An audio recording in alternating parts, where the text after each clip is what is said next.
વિદ્યાર્થી મિત્રો, તો આજે આપણે વાણિજ્ય વ્યવસ્થા અને સંચાલન એટલે કે બીએનું માર્વેલ પેપર નંબર સોલ્યુશન કરવા જઈ રહ્યા છીએ. પહેલા નંબરનું તો આપણે જોઈએ હેતુલક્ષી પ્રશ્નો, અતિ ટૂંક જવાબી પ્રશ્નો અને લાંબા પ્રશ્નો એ કઈ રીતના આવશે આપણે જોઈશું.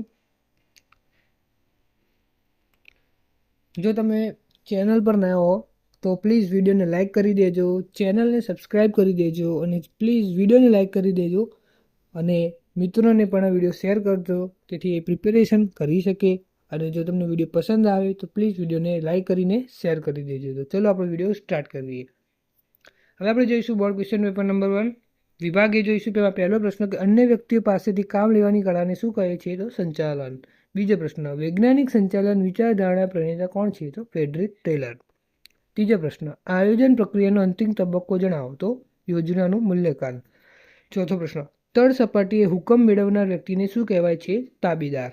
પાંચમો પ્રશ્ન માનવ સંસાધન સંચાલનનું મુખ્ય કાર્ય કયું છે? તો કર્મચારી આયોજન. છઠ્ઠો પ્રશ્ન ભરતી પછીનું બીજું કાર્ય કયું છે? તો પસંદગી કરવી.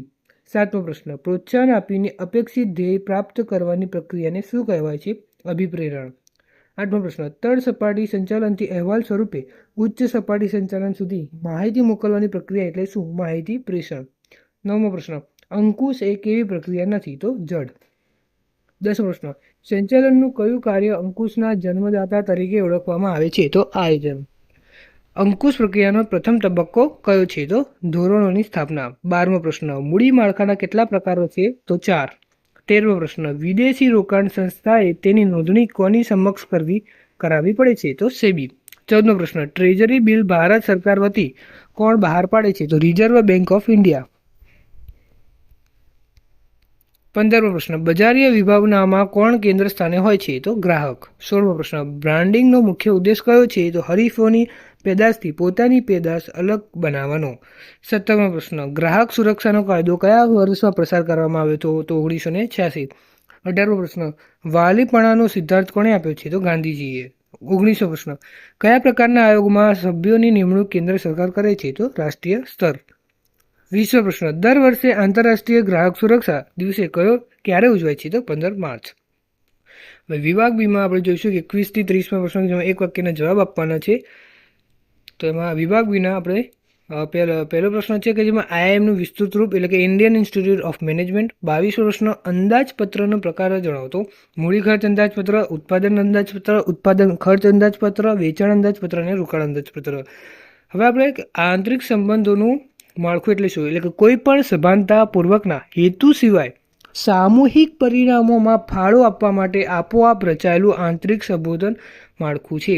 સમજ્યા? એના પછી 24મો પ્રશ્ન કે ભારતીય માટેના કારણો કયા છે? તો નવું એકમ સ્થપાય, ચાલુ એકમનો વિકાસ થાય, કર્મચારી રાજીનામું આપે અને મૃત્યુ કે નિવૃત્તિ થાય તેવા કારણોસર ભરતી કરવામાં આવે છે. નફા ભાગ કોને કહેવાય? તો નફામાંથી ચોક્કસ ભાગ કામદારોને નાણાં સ્વરૂપમાં વેતન ઉપરાંત ચૂકવવામાં આવે તેને નફા ભાગ કહેવાય છે. 26મો પ્રશ્ન કે કાર્યશીલ મૂડી જેમાં રોકાય છે તેમાં ઉપર ઘસારો શા માટે ગણાતો નથી? તો ધંધામાં ફરતી મૂડી અને તેનું સ્વરૂપ બદલાતું હોવાથી ઘસારો ગણાતો નથી. 27મો પ્રશ્ન મુંબઈ શેરબજારની સ્થાપના ક્યારે થઈ? તો 9 જુલાઈ 1875ના દિવસે મુંબઈ શેરબજારની સ્થાપના થઈ. 28મો પ્રશ્ન ભારતની પ્રથમ ડિપોઝિટરી કઈ હતી? તો national securities depository limited NSDL. 29મો પ્રશ્ન પ્રસિદ્ધિનો અર્થ એટલે બિન વ્યક્તિગત માહિતી સંચાર કે જેમાં પેદાશ કે સંસ્થાકીય બાબતો સમૂહ માધ્યમો દ્વારા કરવામાં આવે છે અને જેનું ચૂકવણું કરવામાં આવતું નથી. 30મો પ્રશ્ન માથાદીઠ આવકમાં ક્યારે વધારો થઈ શકે? તો જે પ્રમાણે આવક વધે પ્રમાણમાં જો વસ્તી ન વધે એટલે કે આવકનો વધવાનો દર વસ્તીના વધવાના દર કરતાં વધુ હોય તો માથાદીઠ આવક વધે છે. અહીંયા આપણો વિભાગ બી પૂરો થાય છે. હવે આપણે જોઈશું વિભાગ સી જેમાં 31 થી 47 સુધીના કુલ 17 પ્રશ્નોમાંથી કોઈ પણ 13 પ્રશ્નો લખવાના છે અને દરેકના 2 ગુણ રહેશે. તમે સ્ક્રીન પર જોઈ શકો છો પ્રશ્નો. હવે એનો આપણે જવાબ જોઈએ. 31મો કે ઉચ્ચ સપાટી 31મો પ્રશ્ન શું છે કે સંચાલન ઉચ્ચ સપાટીનો કોનો સમાવેશ થાય છે? તો સંચાલક મંડળ, મેનેજિંગ ડિરેક્ટર, જનરલ મેનેજર અને મુખ્ય વહીવટી અધિકારી. 32મો પ્રશ્ન હુકમની એક વાક્યતાનો સિદ્ધાંત એટલે કે કર્મચારી એક કરતાં વધુ ઉપરી અધિકારીઓના હુકમનું એક સાથે પાલન કરી શકે નહીં. તેથી આ સિદ્ધાંત જણાવે છે કે કોઈ પણ કાર્ય પ્રવૃત્તિ અંગે કર્મચારીને એક જ ઉપર અધિકારી તરફથી હુકમ મળવા જોઈએ. હવે જોઈશું 33 આયોજન ખર્ચાળ છે. શા માટે? તો આયોજન માટે માહિતી એકઠી કરવી, તેનું વિશ્લેષણ કરી અર્થઘટન કરવું વગેરે માટે નિષ્ણાતો, કર્મચારીઓ અને સંસાધનો રોકવા પડે છે. બીજું, નિષ્ણાતો કર્મચારીઓ વગેરેની ઊંચી ફી ચૂકવવી પડે છે. તે તૈયાર કરવામાં સમય, શક્તિ અને નાણાંનો વ્યય થાય છે. એટલે આયોજન ખર્ચાળ પ્રક્રિયા છે. હવે જોઈશું કે 34મો પ્રશ્ન કે જેમાં વિકેન્દ્રીકરણ ક્યારે શક્ય બને છે. તો મોટા એકમોમાં વિકેન્દ્રીકૃત સત્તાનો ખ્યાલ સફળતા અપાવી શકે છે. જ્યારે ઉચ્ચ સંચાલકનો બોજો ઓછો કરવાની જરૂરિયાત જણાય, વિવિધીકરણની જરૂરી લાગે, સંચાલકોનો વિકાસ કરવો હોય કે અભિપ્રેરણ ઉત્તેજન આપવું હોય ત્યારે વિકેન્દ્રીકરણની જરૂર બને છે. વિકાસ એટલે ઉચ્ચ સંચાલકો અને વિભાગીય અધિકારીઓને આપવામાં આવતું સૈદ્ધાંતિક અને પ્રાયોગિક જ્ઞાન. એટલે વિકાસ એ કાર્યક્રમ છે જેના દ્વારા નક્કી કરેલ લક્ષ્યાંકો સિદ્ધ કરવા માટે અધિકારીઓની શક્તિ વધારવામાં આવે છે. એકમના ઉચ્ચ સંચાલકો તથા વિભાગીય અધિકારીઓ કે જે શારીરિક કાર્ય ઓછું કરે છે અને બૌદ્ધિક કાર્ય વધુ કરે છે. 36 પ્રશ્ન, બૌદ્ધિક કસોટી દ્વારા ઉમેદવારની બુદ્ધિ, ચપળતા, યાદશક્તિ, વિચાર શક્તિ, નિર્ણય શક્તિ વગેરે જાણી શકાય છે. 37 દોરવણીના મુખ્ય 4 તત્વો કયા છે? નિરીક્ષણ, અભિપ્રેરણ, નેતૃત્વ અને માહિતી સંચાર.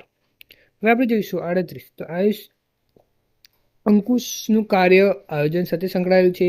આયોજન એ અંદાજો ઉપર આધારિત બૌદ્ધિક પ્રક્રિયા છે. બદલાતી જતી પરિસ્થિતિ, સંજોગો અને યોજનામાં થતા ફેરફારો મુજબ આયોજનના લક્ષ્યાંકોમાં ફેરફાર થાય છે.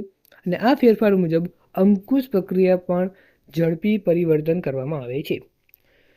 39નો જવાબ, કાચા માલની ખરીદીથી માંડીને તેનું તૈયાર માલમાં રૂપાંતર થાય તે વચ્ચેનો સમયગાળો એટલે કે ઉત્પાદન ચક્ર.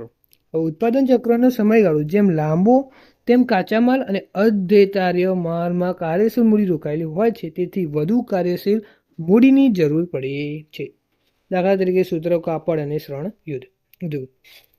40મો પ્રશ્ન, ડીમેટીરિયલાઇઝેશન એટલે ભૌતિક પ્રક્રિયાની સ્વરૂપની જામીનગીરી અને કોમ્પ્યુટર દ્વારા ઇલેક્ટ્રિક ડેટામાં રૂપાંતર. એટલે કે ડીમેટીરિયલાઇઝેશનને ટૂંકા શરીરમાં ડીમેટ તરીકે ઓળખવામાં આવે છે, જે 1996 મુજબ સ્વરૂપે જામીનગીરીઓ ધારણ કરવાનો વિકલ્પ મેળવે છે. લેબલિંગના ઉપયોગ અને કાર્યો આપણે જોઈશું. એમાં પહેલો છે ઉપયોગ કે લેબલિંગ પેદાશને ઓળખવામાં મદદરૂપ નીવડે છે. બીજું, તે પેદાશની ગુણવત્તા અને પ્રકાર અંગેની મહત્વની માહિતી પેદાશ બાબતમાં મહત્વની માહિતી પૂરી પાડે છે. ચોથું, તે વપરાશકારકને પેદાશોનો કેવી રીતે ઉપયોગ કરવો તેની રીતે સમજાવે છે.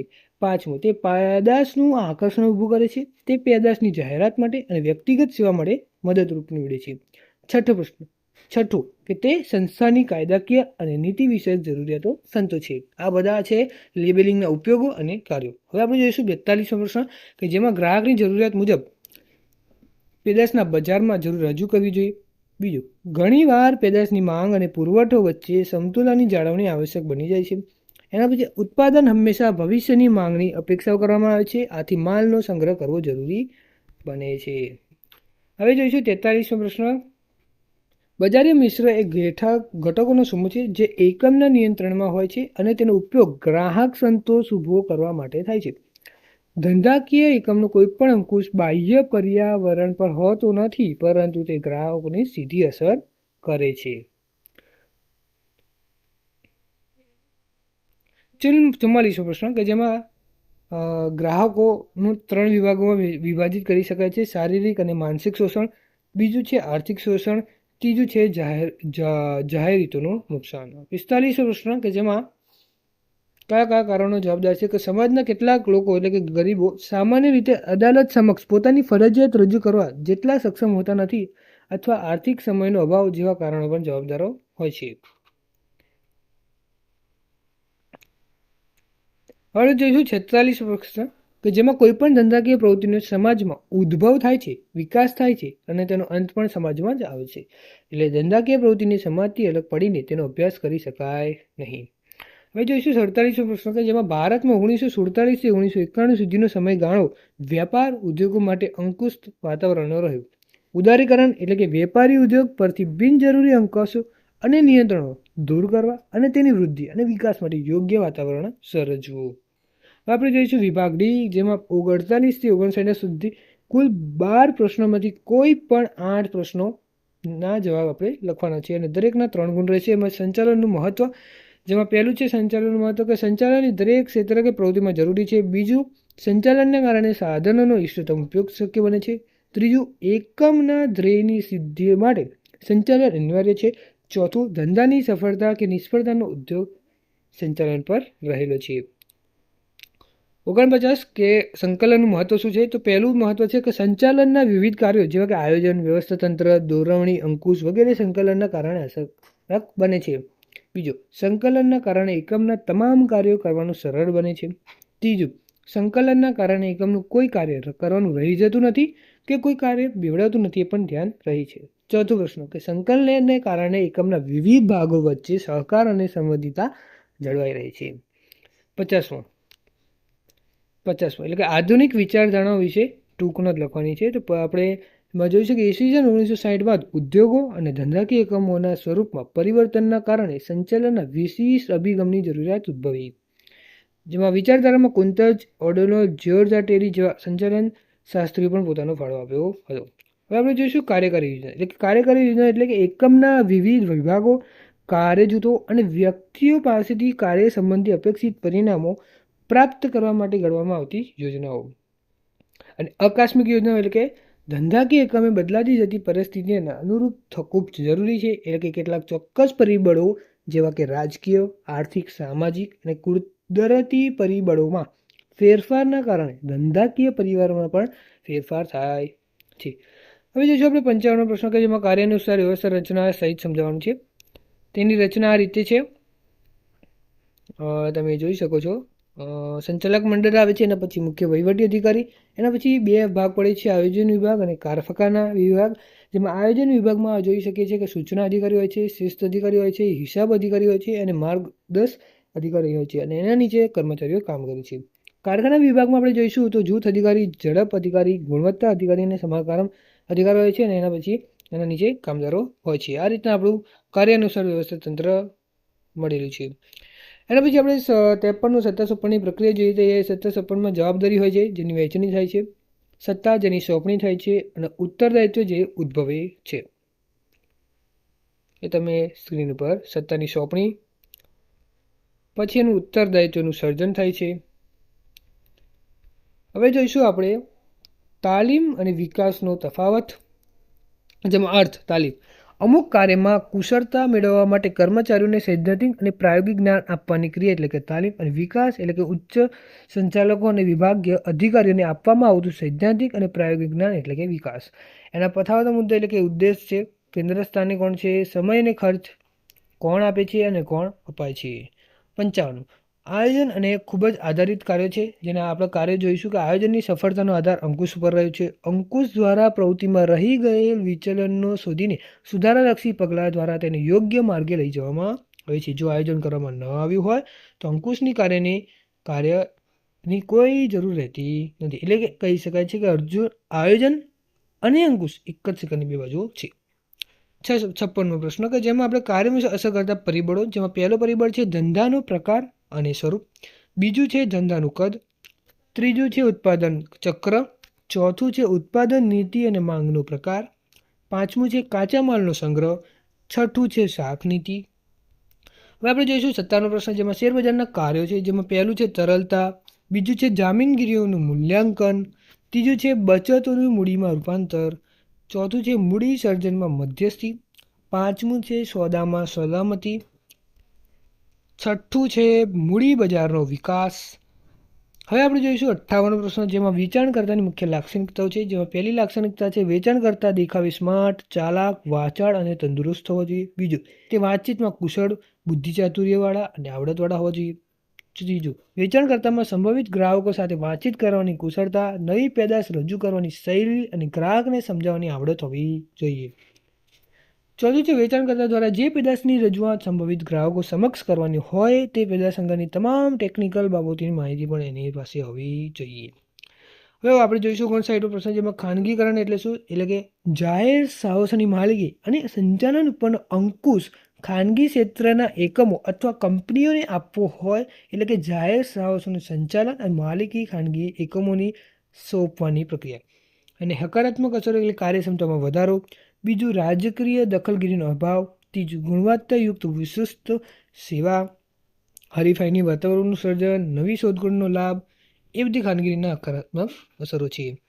હવે આપણે છેલ્લો વિભાગ એટલે કે વિભાગ E, કે જેમાં 4 પ્રશ્નો વિસ્તારપૂર્વક જવાબ લખવાના છે અને દરેકના 5 ગુણ રહે છે. પહેલું છે ઉચ્ચ સપાટી, મધ્ય સપાટી અને તળ સપાટીનો તફાવત છે, જેમાં પહેલો મુદ્દો સંચાલન અને વહીવટ, બીજું સમાવેશ, ત્રીજું સત્તા અને જવાબદારી, ચોથું સંખ્યા, પાંચમું લાયકાત અને છઠ્ઠું છે નિર્ણયો. હવે આયોજનનું કાર્ય એટલે કે પસંદગી કાર્ય જ્યારે વૈકલ્પિક માર્ગ મળી આવે ત્યારે આયોજનનો પ્રશ્ન ઉદ્ભવે છે. એની હવે પ્રક્રિયા આપણે જોઈશું, જેમાં પહેલું છે હેતુ નિર્ધારણ, બીજું છે આયોજનના આધાર સ્પષ્ટ કરવા, ત્રીજું છે માહિતી એકત્રિત કરીને તેનું વિશ્લેષણ કરવું, ચોથું છે વૈકલ્પિક યોજનાઓ તૈયાર કરવી, પાંચમું છે વિકલ્પોની વિચારણા કરવી, છઠ્ઠું ચોક્કસ યોજનાઓ સ્વીકારવી, સાતમું ગૌણ યોજનાનું ઘડતર અને ચકાસણી, આઠમું યોજનાનું મૂલ્યાંકન. હવે 62મું, જેમાં ભરતી એટલે યોગ્ય સમય, યોગ્ય સંખ્યામાં, યોગ્ય જગ્યા અને યોગ્ય લાયકાતવાળા ધરાવતી વ્યક્તિઓને પ્રાપ્ત કરવાની પ્રક્રિયા, જેમાં આંતરિક પ્રાપ્તિ સ્થાનો જેમાં બઢતી આપીને, બીજું છે બદલી કરીને, ત્રીજું છે કર્મચારીઓના મિત્રો કે સગા સંબંધીઓને તક આપીને, ચોથું છે અગાઉ છૂટા કરેલા કર્મચારીઓને પરત બોલાવીને, પાંચમું છે બઢતી સાથે બદલી કરીને, છઠ્ઠું છે પ્રતીક્ષા યાદી. હવે જોઈશું 63મો પ્રશ્ન, જેમાં માસ્લોની જરૂરિયાતોનો અગ્રતા ક્રમ.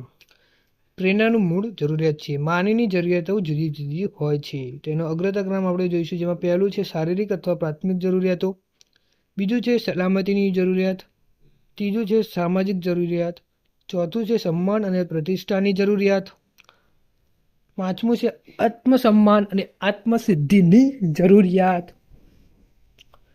હવે આપણે જોઈશું 64મો પ્રશ્ન, તેમાં માહિતી સંચાર એટલે શું? કે માહિતી સંચાર સાથે સંકળાયેલા અધિકારીઓ અને કર્મચારીઓની બુદ્ધિશક્તિ અને નિષ્ઠા પર માહિતી સંચારની કાર્યક્ષમતામાં આધાર રહેલો છે.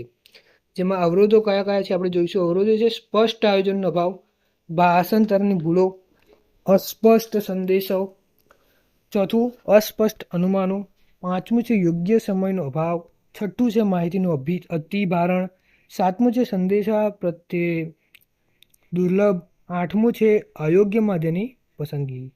હવે જો કે ગ્રાહક સુરક્ષાના કઈ રીતે સુરક્ષા થાય છે, તો સુરક્ષામાં પહેલું છે સુરક્ષા, બીજું છે જાણકારી, એના પછી પસંદગી, એના પછી છે રજૂઆત, એના પછી છે નિવારણ, છઠ્ઠું છે ગ્રાહક શિક્ષણ.